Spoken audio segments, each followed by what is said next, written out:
to the Business Blueprint Podcast, where we take you on an exciting adventure through our triumphs and challenges and failures in creating and maintaining a thriving 6, 7, and 8-figure business. Get ready to dive into our strategies, decisions, and yes, even valuable lessons we've learned from our missteps. But that's not all. We'll also bring you industry-leading guests who will provide you with their priceless insights and wisdom. Stay tuned because the captivating journey of the Business Blueprint begins right now.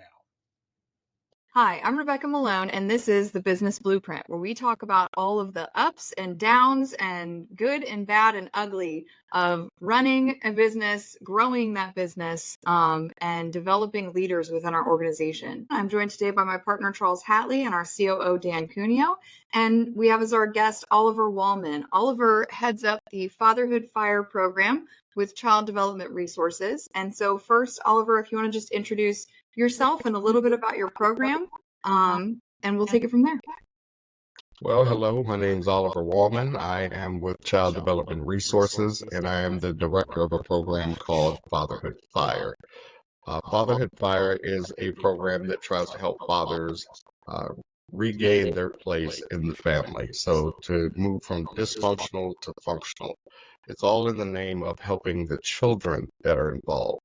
And so that's what we do. The FIRE is actually an acronym for what we want our fathers to be, and that's family focused, interconnected, resilient, and essential. And so that's what we are, Fatherhood Fire. That sounds awesome. So what have you found in terms of developing leaders within your organization? What sort of qualities really make a successful leader within your organization? Well, funny thing is, this is a human service agency, but I come from a leadership background. I've been educated through my undergraduate is business management. My master's is executive leadership. I also have another master's in human services administration. So being from a leadership background, I've been educated to say that leading from the middle, or change management, or organizational management, those are all important. But honestly, the one thing that matters the most to me and the work that I've been doing is transformational leadership. In human service work, you have to believe in what you're doing, why you're doing it, and making others inspired to follow you.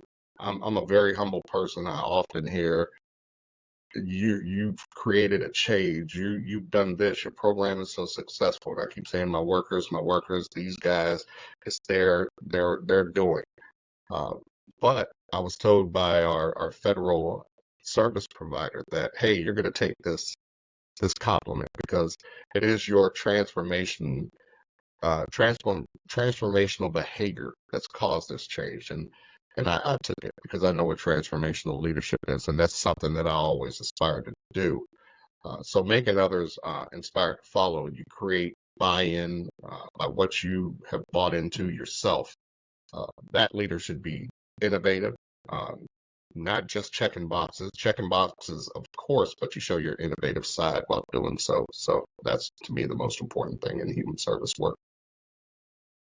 You brought up something that is one of my favorite terms, leadership from the middle. Can you describe to us what leadership from the middle is compared to kind of what people envision leadership to be out as I stand out in front of you and lead? So in my past, I dealt with a lot of leaders from the front. I dealt with a lot of resilient leadership, which I believe in resilient leadership as well. But put yourself in front or on top and say that I'm the boss and everything trickles down to everyone else. It gives you a sense of presence that you're unreachable and you're out of touch with the mission. So leadership from the middle just means that excuse me, Lord. Leadership from the middle means that I am creating spaces and actually working with my workers to get the goals that we have achieved for whatever project achieved. So does that mean I'm coming down there hammering and nailing? Yes, sometimes it does. But sometimes it also means that during meetings, I'm getting buy-in or I'm getting feedback from my team to find out what they think. And not just find out what they think, but actually use what they think and implement it so that they buy into what's going on, they become inspired, and they create innovative work. I mean, what company doesn't want innovation. Everyone wants to succeed, but I think everyone wants to be innovative and be known as that company that is the innovative company and a leader in this industry. And you do that by having your workers promote whatever you're doing with you as well. Yeah, when you're talking, I'm thinking of the book "Leaders Eat Last" by Simon Sinek, which is very inspirational.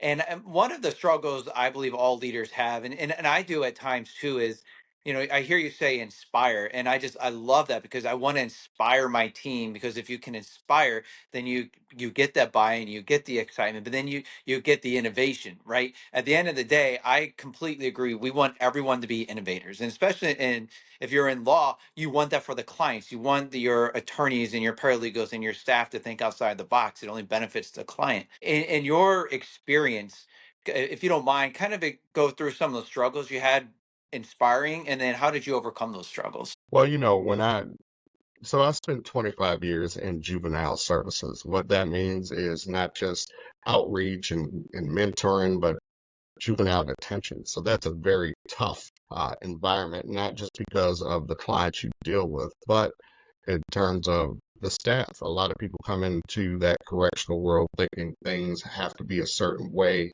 I'm not listening to anybody or this and that. And sometimes it just takes talking and getting people to realize that, hey, what I'm thinking is negative, but it's also in the minority, not the majority. Because once you start putting ideas in their head that, hey, these guys, yeah, they've done whatever they've done to have whatever issues they dealt with, but they're somebody's child. It doesn't matter if they've committed murder, shoplifting, or just a status offense. They're somebody's child. And so when they find out that their child has been disrespected by a staff member or something negative has happened, they're going to look for attorneys to try to make changes that they feel are necessary. So once you realize that these are kids that could be just like your kids, and in this field of human service, we tend to say we're dealing with at-risk kids. So what does that mean? All kids are at risk. My son's at risk. Your children are at risk. It doesn't mean they're going to detention or jail. It's just that there are things out there in the community that can pull them in certain ways and cause them to make bad decisions.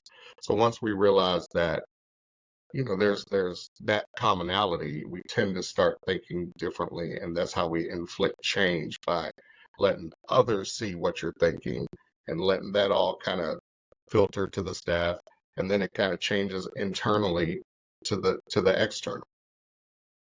You gave some numbers earlier about the number of fathers that you've helped within this community, and you've been running this for a few years at this point.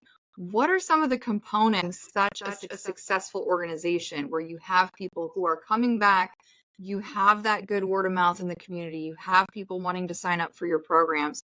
What were some of the biggest components or elements of getting to where you are now from when you started?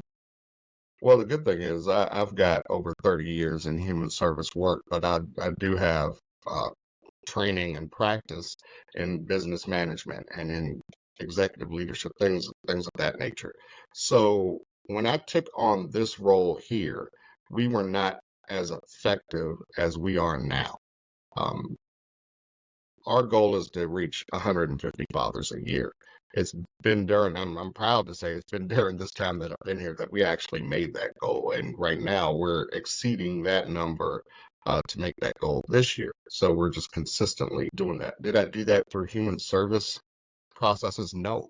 I actually did that by following business acumen of, one, I'm going to identify the need. I'm going to organize the structure and then the work, and then find the resources, which not always means money, but it's the right workers, not just workers, the right volunteers, uh, and then location, places where you can go out into the community and or the virtual world these days, um, reorganizing and locating your target group and then engaging your target group.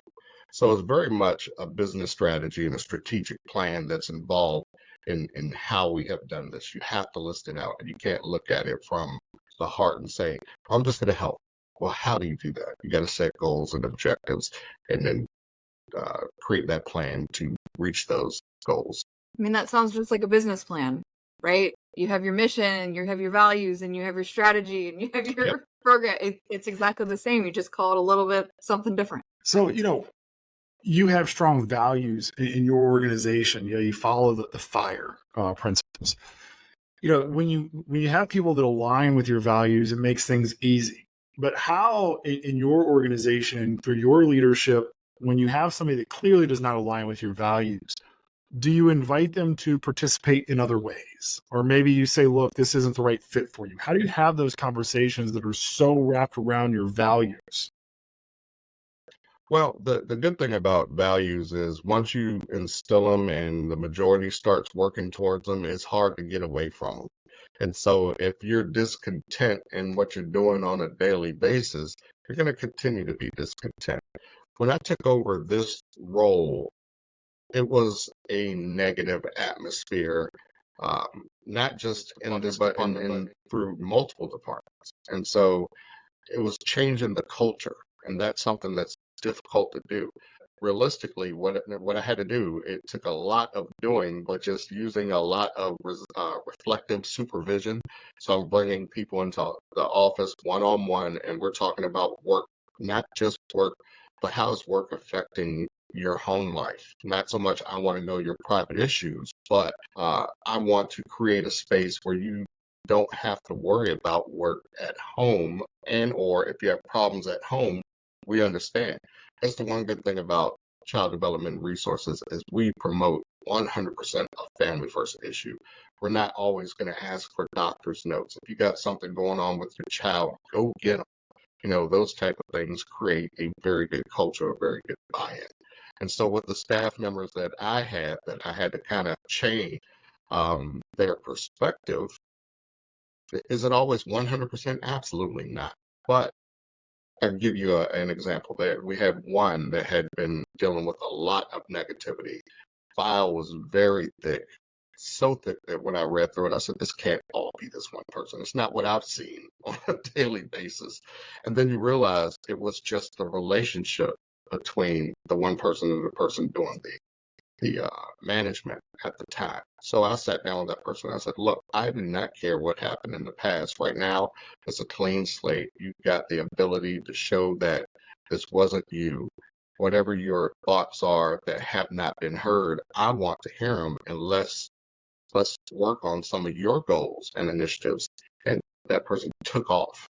And next thing you know, we're sitting up here dealing with a person that will not stop telling me what their goals and initiatives are, and very much a 180-degree turn from where they were going to where they are now. And it's not just noticed by me, but it's just noticed by the people above me, the board, the executive director. I mean, what did you do to that person? Allow them to be themselves in this system. Just that simple. When you're building this culture and we're talking about transparency, in order to get there, it all starts, in my opinion, the hiring process and making sure that you get the right people in the right positions, right? Like that book, The Energy Bus. And one of the things that I'm working on is creating what is that employee avatar look like? Are there certain qualities that you're looking for? And if so, how did you create those? Because your line of work to me is, it's the service, it's a mission, it's a calling. And so you have to have that right person. How did you determine when you have a position that's open, the right type of employee that would fit that to be successful, not just for themselves, but for the organization and the culture? Transparent with that individual person about their needs, their shortcomings, and what we can do to create some space and change where they can have the ability to change. The only place I'm not transparent on are the needs or problems that occur with coworkers. So I'm not going to sit up here and talk about another person or we're having this issue and they know it's that other person because they've seen that issue. You have to keep that totally separate. As far as that's where the reflective supervision comes in, where I'm really trying to get to know you. And that was a habit I did prior to even coming here and dealing with corrections. And I remember one particular situation where I remember a staff member saying that their child had a soccer game, and I was just walking by. And so about a week later, I was in the same situation where that staff member was there. I said, "Hey, how did your child do in that soccer game?" And it turned into a 15-minute lit up face conversation, and it did more for that work relationship just by asking a personal question. So like we tell our clients, our dads, you have to listen, communicate. I have to do that all the time, not just with clients we're dealing with or referral partners or it's just with the staff that are working here 100%. So, in your organization, I'm sure you've seen a lot of really sad stories, and I imagine just personally that would maybe start to weigh on me after a while. How do you build resilience and sort of deal with that when you're seeing really difficult situations kind of over and over and over again? You talk it out.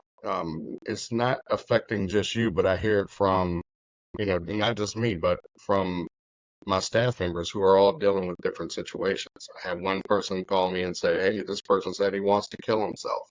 And so I had to walk him through what that looks like in all our reporting that we have to do. It's different, obviously, for that's an adult. So a lot of it is different than if you were dealing with a child. So that's one situation. Another is we've had situations where we've had fathers that passed away for whatever given reason. I remember an accident right up the road, motorcycle. I also remember suicide.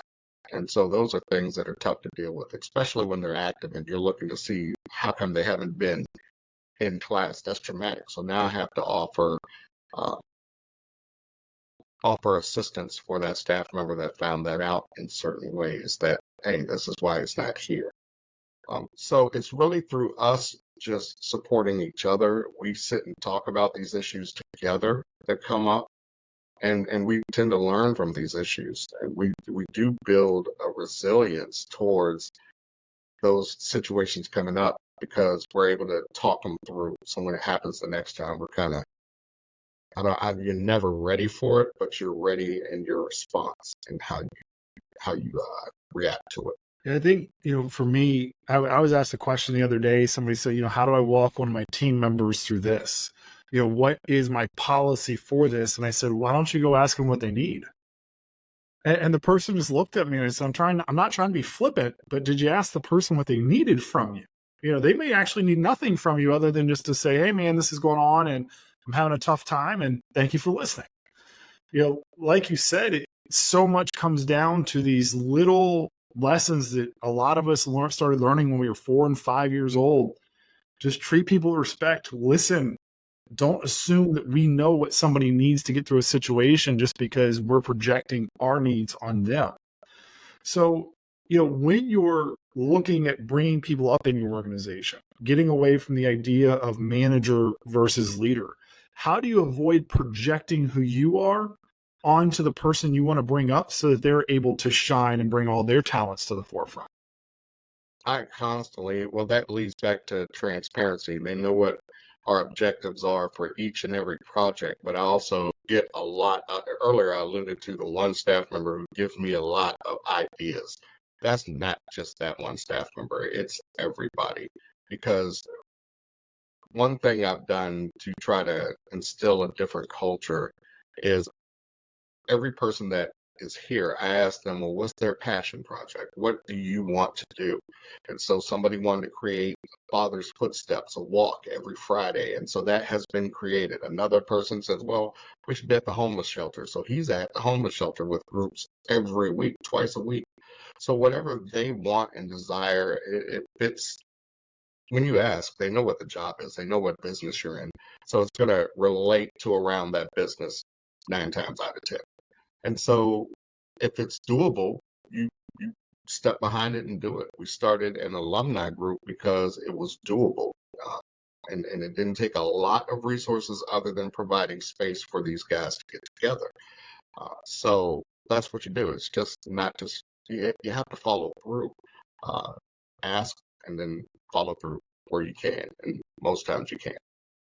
What are your thoughts on as you're getting the buy-in and developing the leaders and sometimes you have to change for the positive, but maybe the team doesn't really recognize that. How transparent are you when you're communicating to whether it's in a one-on-one or in a team setting? Well, I could tell you this: when we deal with like my project coordinator, you look for somebody that's very organized, very good at scheduling and can coordinate, to the very, very elements of the word, the definition. And she is excellent at that. So that's what makes her a great project coordinator. The staff member I was talking about that had issues before was very good at dealing with numbers and data. So we made a change in duties, and that allowed that person to flourish.